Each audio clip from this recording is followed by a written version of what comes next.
بسم اللہ الرحمن الرحیم رب اشرح لی صدری ویسر لی امری واحلل عقدۃ من لسانی یفقہوا قولی۔ ہم نے کل جو ڈسکس کیا تھا کہ مکہ کے اندر بت پرستی کس طریقے سے آئی تھی۔ آج کا ہمارا ٹاپک ہے کہ جو مکہ ہے، بیت اللہ ہے، اللہ تعالیٰ کا گھر ہے، جس سے ہم سب کو بےحد محبت ہے اور ہم سب کی خواہش ہوتی ہے کہ ہم وہاں پہ جائیں، اس کو دیکھیں، اور ہم اکثر ہمیں دیکھتے ہیں کہ ہمارا وال پیپر بھی اسی کے لگے ہوئے ہوتے ہیں۔ تو یہ ہماری ایک محبت کا ثبوت ہے کہ ہم کتنی محبت کرتے ہیں اللہ کے گھر سے۔ لیکن اسی کے ساتھ ہمارے لیے ضروری ہے کہ ہم جس گھر سے اللہ کی اتنی محبت کرتے ہیں تو ہمیں چاہیے کہ ہم اس کی ہسٹری بھی پڑھیں کہ آخر کس طریقے سے اس کو ریبلڈ کیا گیا تھا، کس طریقے سے اس کو رینوویٹ کیا گیا تھا۔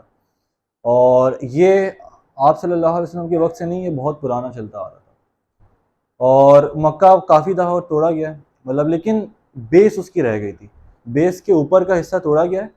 اور بیس جیسے کہ جب ہم ڈسکس کریں گے کہ مکہ جب آپ صلی اللہ علیہ وسلم کے زمانے میں دوبارہ سے بنایا گیا تھا تو اس کے اندر بیس تھی، لیکن اور کون سی بیس تھی؟ جو حضرت ابراہیم علیہ السلام نے رکھی تھی، اس کے اوپر کا جو چیزیں تھیں وہ توڑ دی گئی تھیں۔ اب دراصل واقعہ یہ تھا کہ ان دنوں مکہ کی جو دیواریں تھیں نا وہ بہت زیادہ ویک ہو گئی تھیں، اتنی ویک کہ لگتا تھا کہ وہ ٹوٹنے کو آ گئی ہیں۔ اور مکہ کو ہم دیکھتے ہیں کہ اس کے اوپر نا ایک دیوار پورا باکس ٹائپ ہے، اس کے اوپر بھی کیا ہے؟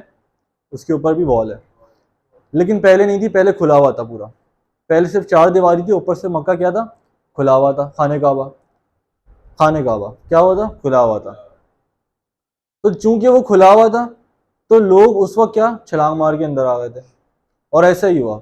ایک دفعہ چور آئے اور اندر سے تمام جو خزانہ تھا وہ چرا کے لے گئے۔ کیسے؟ خانہ کعبہ کے اندر اوپر سے آ کے۔ تو جب یہ واقعہ ہوا تو پھر وہاں پہ جو قبیلے کے لوگ تھے، مکہ کے لوگ تھے، انہوں نے پھر اس معاملے کو بڑا سیریس لے لیا اور یہ ڈیسائیڈ ہوا کہ اب مکہ کو رینوویٹ کیا جائے گا، مکہ کو نئے سرے سے دوبارہ سے تعمیر کیا جائے گا، اور اس دفعہ اس کو ذرا پکے طریقے سے تعمیر کیا جائے گا۔ اچھا، عربوں کی نا بہت ایک کہتے ہیں کہ اس سے آپ کہہ لیں کہ بڑی اسپریچولیٹی بھی تھی ان کی، بڑے وہ اس سے زیادہ نا اٹیچ تھے اپنا بیت اللہ سے، اور ان کا ماننا تھا کہ بیت اللہ کے ارد گرد اگر کوئی بندہ بد دعا کرتا ہے تو وہ لازمی قبول ہوگی۔ بیت اللہ کا جو احاطہ ہے وہاں پہ اگر کوئی بندہ بد دعا کرتا ہے جا کے تو وہ بندہ ہلاک ہو جائے گا، جس کے بارے میں کی گئی ہے۔ اتنے زیادہ وہ کانشیس تھے اس چیز کو لے کے۔ تو ہوتا کیا ہے، اب سب حصہ لیتے ہیں، چونکہ سب کی اتنی عقیدت ہے اس سے، تو پھر ہوتا کیا، سب حصہ لینا شروع ہو جاتے ہیں اس چیز کے اوپر۔ اچھا، اب یہ بات پھر سب کو بتائی جاتی ہے، یہ اناؤنسمنٹ کی جاتی ہے کہ بھائی اب مکہ کو اپنا خانہ کعبہ کو دوبارہ سے ریبلڈ کیا جائے گا۔ تو اب لوگوں کے اندر ایک ڈر بھی ہوتا ہے۔ ڈر کیا ہوتا ہے؟ اللہ کا، کہ کہیں عذاب نہ آ جائے، بھائی اللہ کے گھر کو گرا رہے ہیں، کہیں عذاب۔ کیونکہ عقیدت کیا تھی، لوگ کیا سمجھتے تھے، کیا بولتے تھے کہ اگر یہاں پہ بد دعا کی گئی تو وہ بندہ ہلاک ہو جائے گا، لوگ اتنے زیادہ، تو اس جگہ کو جس سے اتنی عقیدت ہے اس کو توڑ دیا جائے تو قوم پہ کہیں عذاب نہ آ جائے، ایک یہ خوف تھا وہاں پہ لوگوں میں۔ لیکن ایک شخص تھے جو کہتے ہیں کہ وہ شروعات کرتے ہیں اس چیز کی، ان کا نام کیا تھا؟ ولید بن مغیرہ۔ ولید بن مغیرہ کون تھے؟ خالد بن ولید۔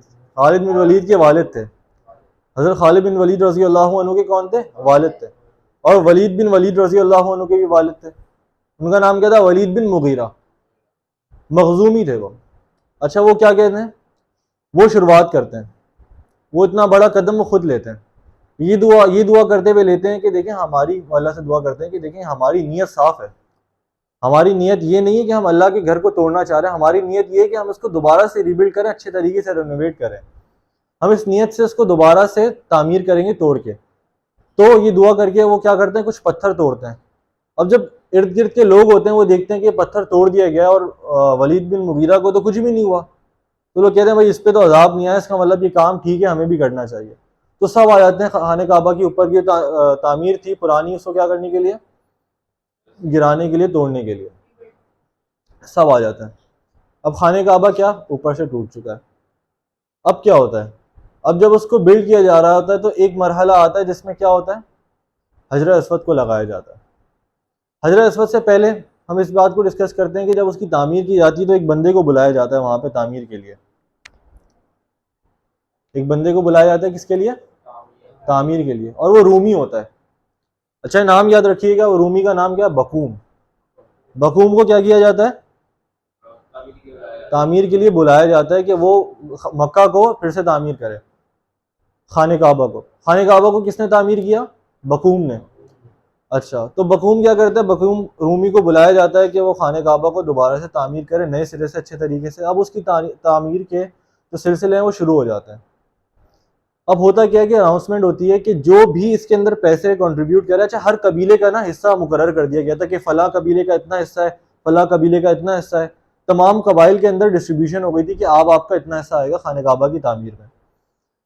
لیکن ایک اناؤنسمنٹ بھی ہوتی ہے ساتھ میں، اب وہ بڑی زبردست اناؤنسمنٹ ہے. وہ کیا کہ خانہ کعبہ جب بلڈ کیا جائے گا اس کے اندر کسی چوری کا پیسہ نہیں لگے گا، کسی طریقے کی حرام پیسہ وہاں پہ نہیں لگے گا. بھلا وہ آپ نے خواہ آپ نے جھوٹ بول کے کمایا ہو، آپ نے کسی بھی خراب کام سے اگر پیسہ کمایا ہے تو خانہ کعبہ کی اس میں تعمیر میں نہیں. اب یہ بات ہمیں ایک اور بتاتی ہے کہ قریشیوں کو، وہاں کے لوگوں، عربیوں کو، مکہ کے لوگوں کو کتنی عقیدت تھی اور وہ کتنا اس کو سپیریئر سمجھتے تھے بیت اللہ کو. ایک تو ہماری محبت ہے، ہماری عقیدت ہے اللہ کے گھر سے، وہاں پہ ان لوگوں کی بھی بڑی عقیدت تھی، اتنی کہ وہ حرام کا پیسہ بھی لگانا نہیں چاہتے تھے اس کو رینوویٹ کرنے میں. تو یہی ہوتا ہے، اعلان اس چیز کا ہو جاتا ہے. اچھا، اب اس کی تعمیرات کے اس کے سلسلے کیا ہو گئے؟ جاری ہو گئے. اب باری آتی ہے حجر اسود لگانے کی. حجر اسود کون سا پتھر ہے؟ کون لائے تھے حجر اسود؟ جنت سے آیا تھا. کہاں سے آیا تھا؟ جنت سے. اچھا، حجر اسود کو جب لگایا جاتا ہے، لگانے کا مرحلہ شروع ہوتا ہے تو پھر ہر بندہ چاہتا ہے کہ وہ لگائے، کیونکہ جو بندہ حجر اسود کو لگائے گا اس کی پورے عرب کے اندر واہ واہ ہو جائے گی. پورے عرب کیا کریں گے؟ اس کی واہ واہ کریں گے، یار اس کا ایک نام ہو جائے گا کہ حجر اسود اس نے لگایا تھا. تو ہر بندہ چاہتا ہے کہ یار اس کو موقع مل جائے حجر اسود لگانے کا. لیکن یہ معاملہ اتنا چھوٹا نہیں رہتا، یہ معاملہ بہت، یہ جو خواہش ہے نا حجر اسود لگانے کی، خواہش بہت بڑھتی ہے. یہ اتنی بڑھتی ہے کہ ہر انڈیویجول اس میں کود کے آگے آتا ہے کہ جی نہیں، میں نے لگانا ہے حجر اسود. اب یہ بات بڑھتے بڑھتے بڑھتے 5 دن ہو جاتے ہیں کہ حجر اسود لگایا نہیں جاتا، اور یہ ڈیبیٹ چل رہی ہوتی ہے کہ لگائے گا کون. مطلب 5 دن گزر گئے، اور 5 دنوں کے بعد کیا ہوتا ہے؟ یہ بات اتنی بڑھتی ہے کہ پیشن گوئی ہو جاتی ہے کہ خدا نہ خواستہ اگر اور بات بڑھی تو اب مکہ کے اندر تلواریں نکل جائیں گی اور قبیلے آپس میں ایک دوسرے کو مارنے کے اوپر اتر آئیں گے. جی میں نے لگانا ہے حجر اسود. عربیوں میں ہم دیکھتے ہیں کہ وہ اپنی کچھ چیزوں کو لے کے بڑے اسٹرکٹ ہوتے تھے، خاص طور پہ اپنے ویلیوز کو لے کے بڑے اسٹرکٹ ہوتے تھے. عرب کے اندر ہم دیکھ سکتے ہیں کہ کافر تھے، وہ جو نان مسلم تھے، ہم ان کی لاکھ برائیاں ہوں گی لیکن ان کے اندر ایک خاصیت بھی تھی. کیا تھی؟ وہ اپنے ویلیوز کے بڑے پکے تھے. ہم دیکھتے ہیں کہ اپنے وعدے کے بھی بڑے پکے ہوا کرتے تھے، جھوٹ نہیں بولتے تھے، یہ ان کے ویلیوز کا حصہ تھا. اور جو ٹھان لی تو ٹھان لی، بس اس سے پیچھے نہیں ہٹنا. اب وہاں پہ انہوں نے کیا ٹھان لی تھی کہ جی حجر اسود تو ہم نے لگانا ہے. اب وہ اتنی زبردست طریقے سے ٹھان لی کہ آپس میں پھڈے پہ اتر آئے، لڑائی قتل و غارت شروع ہونے والی تھی. کہ ایک بندے تھے، ایک بزرگ تھے اسی قبیلے کے. کس قبیلے کے تھے وہ بزرگ؟ جنہوں نے پتھر انہوں نے شروع میں ہٹائے تھے مکہ کے. ولید بن مغیرہ، بہترین. انہوں نے شروع میں انہی کے مغیرہ، وہ مخزومی تھے، مخزومی کے ایک اور ہیں، ان کا نام ہے ابو امیہ. ابو امیہ ایک بزرگ تھے، بوڑھے تھے. انہوں نے یہ مشورہ دیا جو کہ بڑا بہترین مشورہ تھا. اب سب وہاں پہ آپ امیجن کریں، بس سب جمع ہوئے ہیں مکہ کے اندر، اور خانہ کعبہ کی تعمیرات کے لیے جھگڑے چلنے کے پہلے یہاں پہ وہ کون لگائے گا، حجر اسود کون لگائے گا. اتنے میں ہی اب جھگڑا بہت ہیٹ اپ ہو چکا ہے، پھڈا بہت آگے چل چکا ہے کہ اب یہ لوگوں کا ماننا ہے کہ اب کسی وقت بھی تلواریں نکل آئیں گی اور قتل و غارت شروع ہو جائے گی. اتنے میں ایک بزرگ تھے، وہ بڑا زبردست مشورہ دیتے ہیں.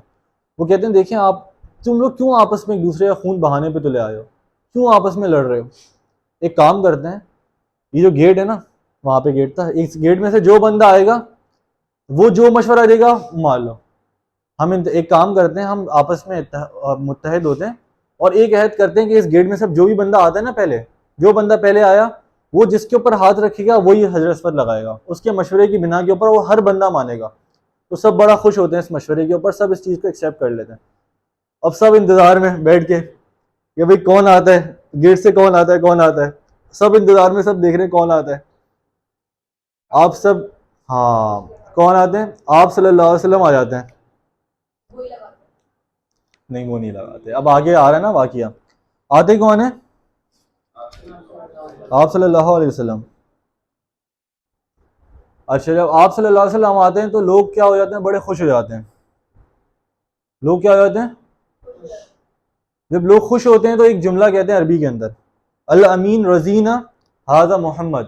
کیا کہتے ہیں لوگ؟ الامین رضینا ھذا محمد. اس کا مطلب کیا کہتے ہیں وہ لوگ؟ ارے یہ تو امین ہے، یہ تو محمد ہیں، اور یہ جو فیصلہ کریں گے ہم اس میں راضی ہیں. مطلب آپ صلی اللہ علیہ وسلم کا کردار اس وقت عرب کے اندر، پورے عالم عرب کے اندر بہت مشہور تھا. وہ صادق الامین کے نام سے جانے جاتے تھے ہمارے نبی صلی اللہ علیہ وآلہ وسلم.